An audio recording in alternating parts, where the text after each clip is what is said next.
হ্যাঁ আছি আছি। কেউ না জানলেও জানে কে আমার পাপের ঘটনা? পৃথিবী না জানুক আমি তো জানি, আমি কি পাপ করেছি হায়।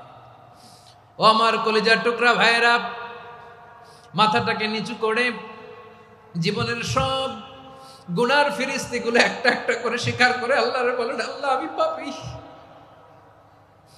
আল্লাহ আমার চেয়ে বড় পাপী এই দুনিয়াতে কেউ নাই। আকাশের নিচে জমিনের উপরে আমার চেয়ে বড় পাপী কেউ নাই। একটা একটা করে আল্লাহ স্বীকার করি আমি পাপী। সব পাপের স্বীকৃতি দিলাম। পৃথিবী না জানুক আমি তো জানি, আমি কি পাপ করেছি হায়। আমার পাপের করলে বিচার, বাঁচার আমার নাই উপায়। দয়াময় তুমি মাফ করো আমায়, মাফ করো আমায়। আল্লাহ তাআলা যদি দয়া করে আমাদেরকে মাফ না করে, আমাদের বাঁচার কোনো উপায় নাই। আপনি কি ভেবেছেন আপনার নামাজ দিয়ে আপনি জান্নাতে যাবেন? আপনি তাহাজ্জুদ গুজার, সেজদা দিতে দিতে কপালে দাগ ফেলেছেন, এটা আপনারা জান্নাতে নেবে না। আপনি এলাকার সবচেয়ে বড় হাতেম তাই দানশীল, এই দানের ভরসায় বসে আছেন কশিন কালো না। আমাদের নামাজ, আমাদের রোজা, আমাদের ইবাদত, এগুলোকে মিজানের পাল্লায় উঠালে কোনো ওজনই হবে না। তবে আমাদের একটা কৌশল জানা আছে, আমরা আল্লাহর রহমতের ভিখারি। আমরা সেদিন আগেই গুনার স্বীকৃতি দিয়ে দেব। আমরা বলবো, আল্লাহ তুমি প্রশ্ন করার আগে তোমার একটা কথা বলি, আমারে কিছু জিজ্ঞেস করো না, আমি সব করেছি। এমন কোন পাপ নাই যে পাপ আমারে দিয়ে হয় নাই। তোমার রহমত দিয়ে তুমি জান্নাতে পাঠাবা, তোমার দয়ায় জান্নাতে যেতে চাই, আমল দিয়ে না। পারবেন বলতে?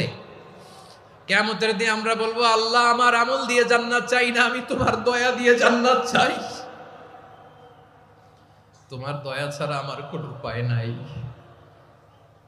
কারণ আল্লাহ যদি বিচার করে, বাঁচার কারো উপায় নাই। আল্লাহ যদি বলে ফেলেন তুই এটা করলি কেন, ওখানে গেলি কেন, কোরআনে 1000 বার নিষেধ করলাম তারপরেও এই পাপে জড়ালি কেন, এরকম প্রশ্ন ছুড়ে দিলে আমার উত্তর আছে? বাঁচার কোনো উপায় আছে? রোজ হাসরে হে আল্লাহ আমার করোনা বিচার, আল্লাহ করোনা বিচার। বিচার চাহি না তব দয়া চাই, এ গুনাহগার করোনা বিচার। আপনার আমল দিয়ে জান্নাতে যাবেন? কি দিয়ে যাবেন? আল্লাহর দয়া দিয়ে। আল্লাহর রহম আর দয়া ছাড়া কেউ জান্নাতের চেহারাও দেখতে পাবে না। আমার প্রিয় ভাইরা, এই দোয়া আল্লাহর কাছে পছন্দনীয় হওয়ার কারণ তিনটা। দোয়ার প্রথম অংশে আছে তাওহীদ, আল্লাহর একত্ববাদের ঘোষণা। এই দোয়ার দ্বিতীয় অংশ আছে তাসবিহ, আল্লাহর প্রশংসা সূচক বাণী। এই দোয়ার 3 নাম্বার অংশ পাপের স্বীকৃতি। তাহলে আমরা সবাই গুনাহগার। আমরা আল্লাহর কাছে পাপের স্বীকৃতি দিয়ে বলবো, ও আল্লাহ ইন্নী কুনতু মিনাজ জালিমিন, আমরা জুলুম করেছি, পাপ করেছি, অন্যায় করেছি, আল্লাহ বুঝতে পারি নাই। শয়তানের ওয়াসওয়াসায় পড়ে, বন্ধুর পাল্লায় পড়ে, নফসের খায়েশ মিটাতে যে আল্লাহ করে ফেলেছি। তুমি গুনাহ না মাফ না করলে আমাদের গুনাহ মাফ করার দ্বিতীয় কেউ নাই। ঠিক কিনা বলেন? এভাবে অনুতপ্ত হয়ে যদি আল্লাহর কাছে দোয়া করেন, দেয়ালে পিঠ থেকে গেছে, কোনো রাস্তা নাই বের হওয়ার, ওই মুহূর্তেও আপনাকে বিপদ থেকে উদ্ধার করবে কে? বিশ্বনবী চরম বিপদে পড়লে 2টা দোয়া পড়তেন। প্রথম হলো এটা, লা ইলাহা ইল্লা আনতা সুবহানাকা ইন্নী কুনতু মিনাল জালিমিন। এই দোয়াটা আমরা বেশি বেশি পড়ব প্রিয় ভাইরা। রাজি আছেন? সবাই আওয়াজ করে পড়ুন ইনশাআল্লাহ। আমার প্রিয় ভাইয়েরা, বিপদে পড়লে বিশ্বনবী আরো একটা দোয়া পড়তেন, লা ইলাহা ইল্লাল্লাহুল আযীমুল হালিম। লা ইলাহা ইল্লাল্লাহু রাব্বুল আরশিল আযীম, লা ইলাহা ইল্লাল্লাহু রাব্বুস সামাওয়াতি ওয়াল আরদি ওয়া রাব্বুল আরশিল কারীম। এই যে বললাম, রেকর্ড হয়ে গেছে। এখন তো আর ইনস্ট্যান্ট মুখস্থ না হলো, পরে মুখস্থ করে নেবেন। আল্লাহ ছাড়া কোনো উপাস্য নাই, তিনি সুমহান, মহা সহিষ্ণু। আল্লাহ ছাড়া কোনো উপাস্য নাই, তিনি সুমহান, আরশের অধিপতি। আল্লাহ ছাড়া কোনো উপাস্য নাই, তিনি আকাশের মালিক, জমিনের মালিক, তিনি সুবিশাল আরশের অধিপতি। সুবহানাল্লাহ পড়েন। এই দোয়াটা কেউ যদি পড়ে যদি এর ওসিলা করে দোয়া করে, তাকে বিপদ থেকে মুক্তি দেয় কে? মনে থাকবে আপনাদের? তাহলে বিপদের প্রথম ধাক্কায় কি যেন পড়তে হয়? ইন্না লিল্লাহ। তারপরে কি বলে আল্লাহর কাছে নিজেকে সঁপে দিতে হয়? দেয়ালে পিঠ থেকে গেলে লা ইলাহা ইল্লা আনতা সুবহানাকা ইন্নী কুনতু মিনাজ জালিমিন। দুই নাম্বার হচ্ছে লা ইলাহা ইল্লাল্লাহুল আযীমুল হালিম, লা ইলাহা ইল্লাল্লাহু রাব্বুল আরশিল আযীম, লা ইলাহা ইল্লাল্লাহু রাব্বুস সামাওয়াতি ওয়াল আরদি ওয়া রাব্বুল আরশিল কারীম। মনে থাকবে? ইনশাআল্লাহ বলেন সবাই, আওয়াজ করে সবাই ইনশাআল্লাহ। অনেক সময় এমন হয়, হঠাৎ বিপদের সম্মুখীন হই আমরা, রেডি হয়ে বের হয়েছে অফিসে, হঠাৎ অ্যাক্সিডেন্টে পড়ে যাই, হঠাৎ পেটের ব্যথায় অজ্ঞান, এরকম হয় না? আপনাদের হয় না? বিষ্ণু ইসলাম বলেন, আকস্মিক দুর্ঘটনার বিপদ থেকে যদি কেউ বাঁচতে চায়, সকাল সন্ধ্যা যেন প্রত্যেকে এই দোয়াটা পড়ে। সকালে যদি 3 বার পড়ে, সন্ধ্যা পর্যন্ত হঠাৎ বিপদ থেকে সে রক্ষা পাবে। To be protected from sudden calamity, sudden disaster, sudden calamity. হঠাৎ বিপদ, হঠাৎ ভয়ঙ্কর কোন আকস্মিক বিপদ থেকে আল্লাহ বাঁচায় দিবে। সকালে পড়লে সন্ধ্যা পর্যন্ত প্রোটেক্টেড, সন্ধ্যাবেলায় যদি 3 বার পরে সকাল পর্যন্ত প্রোটেক্টেড। সুবহানাল্লাহ পড়ে। দোয়াটা কি? দোয়াটা হচ্ছে বিসমিল্লাহিল্লাযী লা ইয়াদুররু মা'a ইসমিহি শাইউন ফিল আরদি ওয়ালা ফিস সামাই ওয়া হুয়াস সামিউল আলীম। ছোট না? অনেক ছোট, মুখস্থ করবেন। বিসমিল্লাহিল্লাযী লা ইয়াদুররু মা'a ইসমিহি শাইউন ফিল আরদি ওয়ালা ফিস সামা। ওই আল্লাহর নাম নিচ্ছি, যে আল্লাহর নামের বরকতে আকাশ জমিনের কোনো কিছু কারো কোনো ক্ষতি সাধন করতে পারে না। তিনি সর্বশ্রোতা, সর্বজ্ঞ। সুবহানাল্লাহ পড়েন। পড়বেন এই দোয়াটা, বিসমিল্লাহিল্লাযী লা ইয়াদুররু মা'a ইসমিহি শাইউন ফিল আরদি ওয়ালা ফিস সামাই ওয়া হুয়াস সামিউল আলীম। ফজরের পরে 3 বার, মাগরিবের পরে 3 বার যদি কেউ পড়ে, প্রোটেক্টেড। যে কোনো হঠাৎ বিপদ থেকে প্রোটেক্টেড। প্রোটেক্ট করেন কে? ওই আল্লাহর নাম নিচ্ছি, যে আল্লাহর নামের ওসিলায় আকাশ জমিনের কোনো কিছু কোনো ক্ষতি করতে পারে না। সুবহানাল্লাহ পড়েন। আচ্ছা, এবার আমাদের জীবনে দুশ্চিন্তা আছে না নাই বলেন? Tension, hyper tension, anxiety, depression, চিন্তা, টেনশন নাই, এরকম কে কে আছে দেখি? হাত তোলেন। ওই যে হাত তুলছে এক আল্লাহর ওলি, ওই যে। টেনশন নাই তোমার? মাশাআল্লাহ। ও না বুঝে তুলছে, জোকের চোটে, জোশের ঠেলায় ধাক্কায় তুলে ফেলছে। সবার জীবনে টেনশন আছে না নাই? এই দুশ্চিন্তা, পেরেশানি, মারাত্মক পেরেশানি থেকে মুক্তি পাওয়ার জন্য বিষ্ণু ইসলাম 2টো দোয়া পড়তেন। কয়টা? অনেকগুলো পড়তেন। স্পেশাল 2টো দোয়া আজকে আপনাদের শিখায়া যাব, শুনবেন না? কষ্ট হচ্ছে? সংক্ষিপ্ত মুনাজাত দিয়ে দেই। ওরে আল্লাহ, আমি তো 9:30 ক্রস করে ফেলছি মাসুদ ভাই, খেয়াল করে নেই। আরো কয়েক মিনিট? ঠিক আছে, ঠিক আছে। পেরেশানিতে পড়লে, টেনশনে পড়লে এই দোয়াটা, প্রিয় ভাইরা, বিষ্ণু ইসলাম যখন খুব বিপদে পড়তেন, দুশ্চিন্তা ওনাকে ঘিরে ধরতো, উনি পড়তেন ইয়া হাইয়ু ইয়া কাইয়ুম বিরহমাতিকা আস্তাগীথ, ইয়া হাইয়ু ইয়া কাইয়ুম বিরহমাতিকা আস্তাগীথ, ইয়া হাইয়ু ইয়া কাইয়ুম, হে শাশ্বত অবিনশ্বর, হে চিরঞ্জীব, বিরহমাতিকা আস্তাগীথ, তোমার রহমতের উসিলায় তোমার কাছে ফরিয়াদ করি। এটা পড়তেন।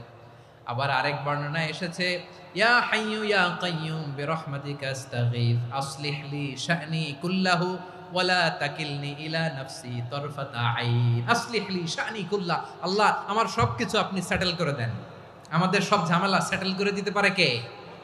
আমরা তো সেটেলমেন্টের জন্য এসপি সাহেবের কাছে যাই, ডিসি সাহেবের কাছে যাই, অমুক ভাইয়ের কাছে যাই, তমুক ভাইয়ের কাছে যাই। এই দোয়া পড়লে আরশের উপর থেকে আপনার ম্যাটার সেটেল করে দিবে কে? তাহলে পড়বেন ইয়া হাইয়ু, হে চিরঞ্জীব। হাইয়ু মানে চিরঞ্জীব, যিনি চিরকাল বেঁচে থাকবেন, মরবেন না। আল্লাহ মরবেন? তার কোনো লয় আছে? ক্ষয় আছে? সূরা আর-রহমানে আল্লাহ বললেন কুল্লু মান আলাইহা ফানি ওয়া ইয়াবকা ওয়াজহু রাব্বিকা যুল জালালি ওয়াল ইকরাম ফাবিআইয়ি আলাই রাব্বিকুমা তুকাযিবান। জমিনে যা আছে সব ফান, ভ্যানিশ হয়ে যাবে, নিশ্চিহ্ন হয়ে যাবে, শেষ হয়ে যাবে, সব বিলুপ্ত হয়ে যাবে একজন ছাড়া। জোরে বলেন তিনি কে? ইয়া হাইয়ু। আমার সাথে আওয়াজ করে পড়েন ইয়া হাইয়ু, ইয়া কাইয়ুম, ইয়া হাইয়ু, ইয়া কাইয়ুম বিরহমাতিকা আস্তাগীথ আসলিহ লি শা'নি কুল্লা ওয়ালা তাকিলনি ইলা নাফসি তরফাতা আইন। এভাবে দোয়া করলে আপনাকে বিপদ মুক্ত করবে কে? এই দোয়াটা কেন পছন্দ আল্লাহর কাছে? কারণ এখানে আল্লাহর দুইটা সুন্দর নাম আছে, গুণবাচক নাম, আল হাই, আল কাইয়ুম, এই দুটো নাম আছে এখানে। আবার এই দুইটা আয়াতুল কুরসির অংশ। আয়াতুল কুরসির শুরু তো এটা আছে না নাই? হ্যাঁ, আছে না নাই? 3 নাম্বার কারণ এটা ইসমে আজম। কোন দোয়াটা ইসমে আজম? যে দোয়া ওসিলায় দোয়া করলে আল্লাহ দোয়া ফেরায় না। অনেকগুলো মত আছে, সবচেয়ে ভ্যালিড মত হচ্ছে এটা, ইয়া হাইয়ু ইয়া কাইয়ুম। এর ওসিলা দিয়ে দোয়া করলে দোয়া কবুল করে কে? 2 নম্বরে বিশ্বনবী মারাত্মক বিপদে পড়লে আরেকটা দোয়া পড়তেন, আল্লাহুম্মা ইন্নী আবদুক। আগে দোয়াটা পড়ি, শুনেন। আল্লাহুম্মা ইন্নী আবদুক ওয়া ইবনু আবদিক ওয়া ইবনু আমাতিক নাসিয়াতি বিয়াদিক মাদিন ফিয়া হুকমুক আদলুন ফিয়া কাদাউক আসআলুকা বিকুল্লি ইসমিন হুয়া লাক সাম্মাইতা বিহি নাফসাক আও আনসালতাহু ফি কিতাবিক আও আল্লামতাহু আহাদাম মিন খালকিক আও ইস্তা'সারতা বিহি ফি ইলমিল গায়বি ইনদাক আন তাজআলাল কুরআনা রাবিআ কলবি ওয়া নূরা সাদরি ওয়া জালাআ হুজনি ওয়া যাহাবা হাম্মি। সুবহানাল্লাহ পড়েন। বিষ্ণুই বলতেন আল্লাহুম্মা ইন্নী আবদুক, ও আল্লাহ আমি আপনার গোলাম, ওয়া ইবনু আবদিক, গোলামের ঘরের গোলাম, ওয়া ইবনু আমাতিক, বাদীর ঘরের গোলাম। মানে আল্লাহ আমি আপনার গোলাম। আমার বাবা আব্দুল্লাহ ছিল আপনার গোলাম, আমার মা আমিনা ছিল আপনার বাদী। মানে আমরা গোলাম বংশের, সব গোলাম। নিজেরে এর চেয়ে আর ছোট করে আল্লাহর কাছে উপস্থাপন করা যায় আমার ভাইরা? কথা কি বুঝতেছেন? নিজেকে এর চাইতে ছোট, নগণ্য আর তুচ্ছ করে আল্লাহর সাথে প্রেজেন্ট করা যায়? বিশ্বনবী বললেন, ও আল্লাহ আমি আপনার গোলাম, গোলামের ঘরের গোলাম, দাসীর ঘরের গোলাম, নাসিয়াতি বিয়াদিক, আমার মাথার চুলের ছুটি আপনার হাতের মুঠোয়। আপনি ডানে টান দিলে আমি ডানে যেতে বাধ্য, আপনি বাঁয়ে টান দিলে বাঁয়ে যেতে বাধ্য। সুবহানাল্লাহ বলেন। পিছনে 2-1 ভাই দাঁড়ালেন কেন? হ্যাঁ, বসুন। জায়গা চেঞ্জ করতেছে, সেই দুপুর থেকে বসে আছে আমি জানি। মাশাআল্লাহ, কেউ 2-1 বেরিয়েছে, গ্যাপ পূরণ করতেছে। মাশাআল্লাহ। পড়েন সুবহানাল্লাহ আলহামদুলিল্লাহ লা ইলাহা ইল্লাল্লাহু মুহাম্মাদুর রাসূলুল্লাহ সাল্লাল্লাহু আলাইহি ওয়াসাল্লাম। বিশ্বনবী বললেন, আল্লাহ আমার মাথার চুলের ঝুঁটি আপনার হাতের মুঠোয়। আচ্ছা, এইভাবে কাকে ধরা হয়? যে খুব ছোট, ঠিক কি না? নিজেকে কত ছোট করলেন বিশ্বনবী। ও আল্লাহ আমার মাথার চুলের ঝুঁটি আপনার হাতের মুঠোয়, আপনি ডানে টানলে আমি ডানে যাব, বাঁয়ে টানলে বাঁয়ে যাব। আল্লাহ আসআলুকা বিকুল্লি ইসমিন হুয়া লাক নাসিয়াতি বিয়াদিক মাদিন ফিয়া হুকমুক, আপনার নির্দেশ আমার উপর কার্যকর হবেই হবে। আদলুন ফিয়া কাদাউক, আপনার ফয়সালা, যেই ফয়সালাই আপনি আমার জন্য করেন এটাই ইনসাফ। সুবহানাল্লাহ বলেন। আমরা আল্লাহর ফয়সালায় সন্তুষ্ট হতে চাই না। কত কমপ্লেইন, আল্লাহ তুমি এটা দিলা না, ওইটা পাইলাম না, ওইটা হইল না রে, এরকম অভিযোগ, কমপ্লেইন আমাদের আছে না নাই? আর বিশ্বনবী বলতেন আদলুন ফিয়া কাদাউক, আল্লাহ আমার জন্য তোমার যেটা ফয়সালা এটাই সবচেয়ে শ্রেষ্ঠ ইনসাফ, এর চেয়ে ইনসাফ আর হতে পারে? এভাবে কায়মানুবাক্যে আল্লাহর কাছে বিশ্বনবী দোয়া করতেন। এরপরে বিশ্বনবী বলেন, আল্লাহ তোমার যত নাম আছে সব নামের ওসিলায় দোয়া করি, যে নাম তুমি আমাদেরকে জানিয়েছো, যে নাম তুমি আমাদেরকে জানাও নাই, যে নাম তুমি কোরআনে নাজিল করেছো, যে নাম নাজিল করো নাই, যে নাম শুধু নবীদেরকে জানিয়েছো। আর আল্লাহর এমন কিছু চমৎকার চমৎকার সুন্দর সুন্দর নাম আছে, এই নামগুলো রব্বুল আলামিন কাউকে জানাবে না। সুবহানাল্লাহ বলেন। আমরা তো 99 নাম জানি, 100 নাম জানি আল্লাহ, কিন্তু আল্লাহর এমনও কিছু নাম আছে যেগুলো আল্লাহ বিশ্বনবীরও জানায় নাই। এগুলো আল্লাহ ইলমুল গাইবে রেখে দিয়েছেন। দোয়ার সময় বলবেন, আল্লাহ তোমার যেই নামগুলো জানি, যেগুলো জানি না, যেগুলো কোরআনে আছে, যেগুলো নাই, যেগুলো নবীরে খাস ভাবে জানাইছো ওগুলোর উসিলায়, যেগুলো কোনোদিন জানাবাও না তোমার ওই নামের উসিলাও তোমার কাছে চাই। আল্লাহ কোরআনকে আমার হৃদয়ের বসন্ত বানাও, আমার বক্ষের জ্যোতি বানাও, আমার চিন্তা দুশ্চিন্তা তুমি দূর করে দাও। বিশ্বনবী বললেন, এই কালিমাগুলো, এই বাক্যগুলো পড়ে যদি কেউ আল্লাহর কাছে ফরিয়াদ করে, তার হৃদয় থেকে দুশ্চিন্তা কাটিয়ে দিবে কে? পড়বেন, এই দোয়াগুলো পড়বেন। আচ্ছা, সব শেষে বলি, ঋণের বোঝায় যারা জর্জরিত, বিষ্ণু ইসলাম চমৎকার একটা দোয়া শিখিয়েছেন। আমাদের অনেকে ঋণের বোঝায় জর্জরিত, আছে না নাই? এদিকে কেউ আছেন? থাকলে হাত তোলার দরকার নেই, থাকলে এই দোয়াটা পড়বেন। এক সাহাবীর নাম আবু উমামা, নামাজের ওয়াক্ত ছাড়া উনি মসজিদে যেয়ে বসে আছে। বিশ্বনবী বললেন, কিরে আবু উমামা, নামাজের তো ওয়াক্ত হয় নাই, মসজিদে কি? সাহাবী বলে, হুমুমুন লাজিমাতনি ওয়া দুয়ুন, নবী গো, ঋণের বোঝায় এমন টেনশনে আছি, ঘরে থাকতে পারলাম না, মসজিদে চলে আসছে। বিশ্বনবী বলেন, আমি কি তোমার এমন একটা দোয়া শিখাবো যেটা পড়লে আল্লাহ তাআলা তোমার ঋণের বোঝা হালকা করে দিবে? আবু উমামা বললেন, ইয়া রাসূলুল্লাহ, অবশ্যই শিখাবেন। বিশ্বনবী বললেন, তাহলে তুমি পড়বা, আল্লাহুম্মা ইন্নী আউযু বিকা মিনাল হাম্মি ওয়াল হাযান ওয়া আউযু বিকা মিনাল জুবনি ওয়াল বুখল ওয়া আউযু বিকা মিন গালাবাতিদ দাইনি ওয়া কাহরির রিজাল। ও আল্লাহ, তোমার কাছ থেকে দুশ্চিন্তা থেকে পানাহ চাই, কৃপণতা, ভীরুতা, অলসতা, কার্পণ্যতা, এই সব কিছু থেকে, মানুষের কঠোরতা, আমার উপর মানুষের আধিপত্য এবং ঋণের বোঝা থেকে পানাহ চাই। এই দোয়াটা যখন বিশ্বনবী শিখাই দিলেন, আবু উমামা বারবার এই দোয়া পড়ে, আল্লাহুম্মা ইন্নী আউযু বিকা মিনাল হাম্মি ওয়াল হাযান ওয়া আউযু বিকা মিনাল আজজি ওয়াল কাসাল ওয়া আউযু বিকা মিনাল জুবনি ওয়াল বুখল ওয়া আউযু বিকা মিন গালাবাতিদ দাইনি ওয়া কাহরির রিজাল। আবু উমামা বলে, এই দোয়া আমি পড়তে লাগলাম আর পড়তে লাগলাম, কিছুদিন পরে দেখা গেল বিশ্বনবীর শেখানো এই দোয়ার বদৌলতে আল্লাহ তাআলা আমার সব ঋণ পরিশোধের ব্যবস্থা করে দিয়েছেন। পড়বেন, পড়বেন। আমার প্রিয় পটুয়াখালীর ভাইয়েরা, বিশ্বনবীর জামাতা সাইয়্যিদিনা আলী রাদিয়াল্লাহু তাআলা আনহুর কাছে এক লোক এসে বলে, হে আলী, ঋণের বোঝায় আমি জর্জরিত, আমার কিছু অর্থ দিয়ে সাহায্য করো। সাইয়্যিদিনা আলী রাদিয়াল্লাহু তাআলা আনহু বললেন, আমি কি তোমারে এমন একটা দোয়া শিখাবো যেটা বিশ্বনবী আমাদের শিখিয়েছেন? এই দোয়া যদি তুমি পড়ো, লাউ কানা আলাইকা মিসলু জাবালিন কাবীরিন দাইনান আদাল্লাহু আনকা, পাহাড় পরিমাণও যদি ঋণের বোঝা হয়, আল্লাহ এটা পরিশোধের ব্যবস্থা করে দিবেন। ছোট্ট একটা দোয়া বিশ্বনবী শিখালেন, বললেন, তুমি পড়বা, আল্লাহুম্মা কফিনি বিহালালিকা আন হারামিকা ওয়া আগনিনি বিফাদলিকা আম্মান সিওয়াক। মুখস্থ আছে? হ্যাঁ, আছে। আল্লাহুম্মা কফিনি বিহালালিকা আন হারামিক, আল্লাহ তোমার হালাল দিয়ে আমাকে পরিতুষ্ট করো, হারাম থেকে বাঁচিয়ে রাখো, আর তোমার অনুগ্রহে মানুষের মুখাপেক্ষী যেন আমি না হই, আমি যেন সবসময় তোমার মুখাপেক্ষী হয়, ওই তৌফিক দিও। সুবহানাল্লাহ পড়েন। এই দোয়া বেশি বেশি পড়লে ঋণের বোঝা হালকা করে দিবে কে? তাহলে প্রিয় ভাইয়েরা, বিপদে পড়লেই প্রথমে কি পড়বেন? পটুয়াখালী ভুইলা গেছে, বিপদে পড়লেই প্রথমে ইন্না লিল্লাহ কি বলে নিজেকে আল্লাহর কাছে সঁপে দিতে হয়? হাসবুনাল্লাহ। চরম বিপদে দেয়ালে পিঠ থেকে গেছে, তখন লা ইলাহা ইল্লা আনতা সুবহানাকা ইন্নী কুনতু মিনাজ জালিমিন। এরপরে লা ইলাহা ইল্লাল্লাহুল আযীমুল হালিম, এই দোয়া। আকস্মিক বিপদ, হঠাৎ যেন কোনো বিপদ আমাকে পেয়ে না বসে, এটার জন্য বিসমিল্লাহিল্লাযী লা ইয়াদুররু মা ইসমিহি শাইউন ফিল আরদি ওয়ালা ফিস সামাই ওয়া হুয়াস সামিউল আলিম। সকালে 3 বার, রাতে 3 বার। আর মারাত্মক tension, hyper tension, anxiety, depression থেকে বাঁচার জন্য 2 দোয়া, ইয়া হাইয়্যু ইয়া কাইয়্যুম, ইয়া হাইয়্যু ইয়া কাইয়্যুম, মনে থাকবে? আর আল্লাহুম্মা ইন্নী আবদুক, এই দোয়া। ঋণ থেকে বাঁচার জন্য 2 দোয়া, আল্লাহুম্মা ইন্নী আউযু বিকা মিনাল হাম্মি ওয়াল হাযান, এটা। আর আল্লাহুম্মা কফিনি বিহালালিকা আন হারামিকা ওয়া আগনিনি বিফাদলিকা আম্মান সিওয়াক। আর সব সময় পড়ার জন্য একটা আমল দিয়ে যাই, উঠতে বসতে, অফিসে যাচ্ছেন, অফিস থেকে ফিরতেছেন, বসে আছেন, শুয়ে আছেন, ছোট্ট এক শব্দে আমরা যেন বেশি বেশি পড়ি, আস্তাগফিরুল্লাহ। আওয়াজ করে আমার সাথে পড়ুন, আস্তাগফিরুল্লাহ।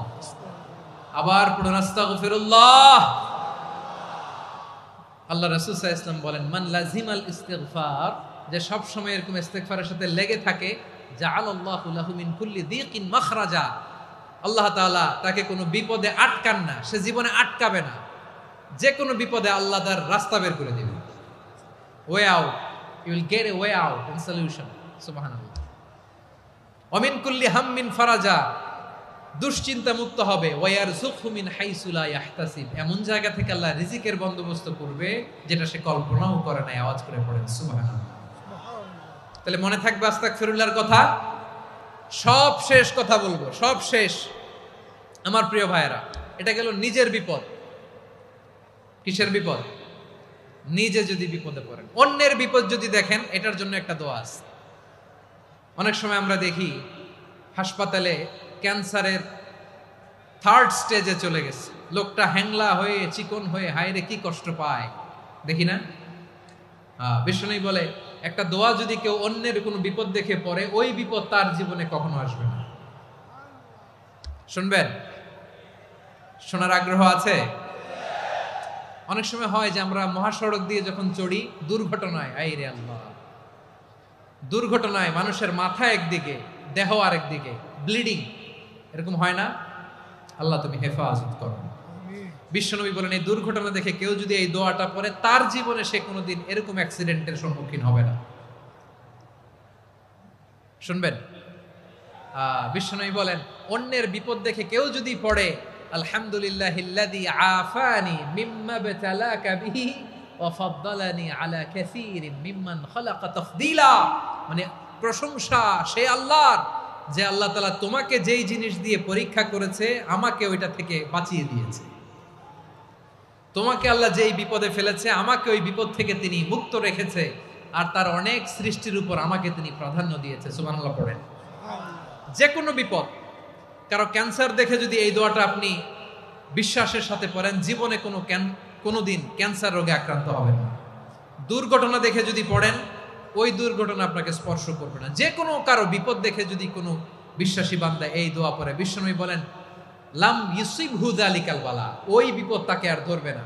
উফিয়া মিনহু মিন যালিকাল বালা কাইনাম মা কান, সে যতদিন হায়াত পাবে কোনোদিন ওই বিপদ তাকে স্পর্শ করবে না।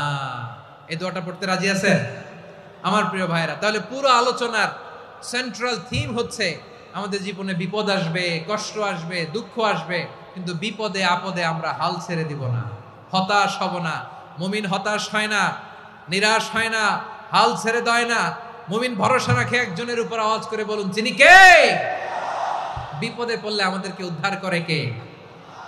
আবার আমাদেরকে যদি কোনো নেয়ামত আল্লাহ দিতে চান, ওইটা কেড়ে নেওয়ার ক্ষমতা কারো আছে? তাহলে আমরা কানেক্টিভিটি বাড়াবো কার সাথে? আমাদের প্রার্থনার ফরিয়াদের হাত তুলবো কার কাছে? রাজি আছেন পটুয়াখালীর ভাইয়েরা? মনে থাকবে কথাগুলো। আল্লাহ তাআলা আমাদের সবাইকে কথাগুলো বোঝার ও আমল করার তৌফিক দান করুন।